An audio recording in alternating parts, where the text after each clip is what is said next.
KXTC Podcast.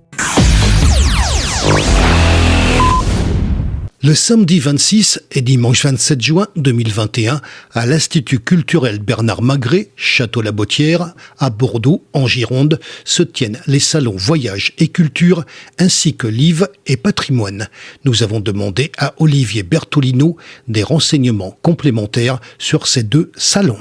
Les salons Voyage et Culture et les salons Livres et Patrimoine auront lieu pour la première édition à Bordeaux ce week-end à l'Institut culturel Bernard Magret. Le salon Voyage et Culture est un salon de tourisme. C'est le premier salon des voyages qui ouvre en France après la période du Covid. Un salon qui est ouvert au grand public, qui aura pour originalité de proposer des séjours en France, bien sûr, mais également dans les destinations accessibles à l'été et à l'automne 2021. On a un certain nombre de destinations étrangères représentées, avec l'Égypte qui est l'invité d'honneur, le Cameroun, la Turquie et bien d'autres destinations qui sont représentées par des agences de voyage soit généralistes, soit spécialisées dans des séjours culturels. Je pense notamment à Expérience du Monde.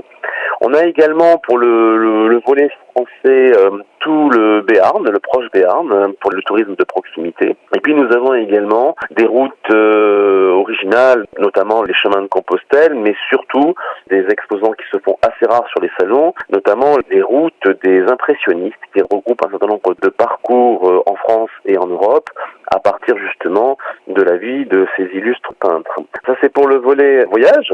À cet événement a été associé un événement littéraire qui a pour originalité également d'être ouvert en matière de publication aux connaissances et au savoir. D'où le nom de Livres et Patrimoine, puisqu'on entend par patrimoine les notions de culture en tout genre. Ça peut s'apparenter évidemment au patrimoine culturel, naturel, cultuel, mémoriel et de tradition.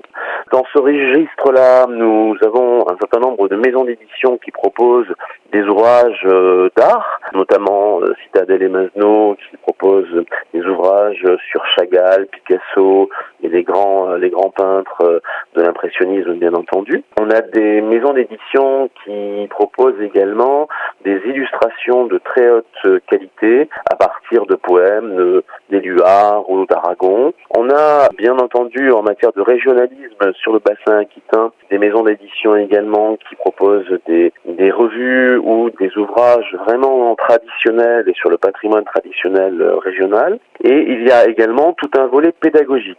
Des maisons d'édition qui proposent justement pour la jeunesse l'initiation ou la découverte des arts graphiques. On a également des enseignants qui proposent également des méthodes assez originales, dont notamment celles qui proposent la possibilité d'apprendre les mathématiques à tout âge et de façon très facile et très ludique. Nous avons donc à ce titre une conférence cet après-midi à 15h30 animée par Marie Séninzi au Château-la-Bottière. Il y a bien entendu l'apprentissage des langues. Il y a tout un volet d'ouvrages passionnants et qui surtout sont, je dirais, en directe adéquation entre la thématique abordée sur ce salon du voyage original dans la mesure où, par son intitulé, il a un véritable positionnement culturel, et ce salon littéraire qui lui-même propose des ouvrages liés au patrimoine, mais également au voyage. Je pense notamment à Philippe Kane qui animera ce matin à 11h une conférence sur l'Égypte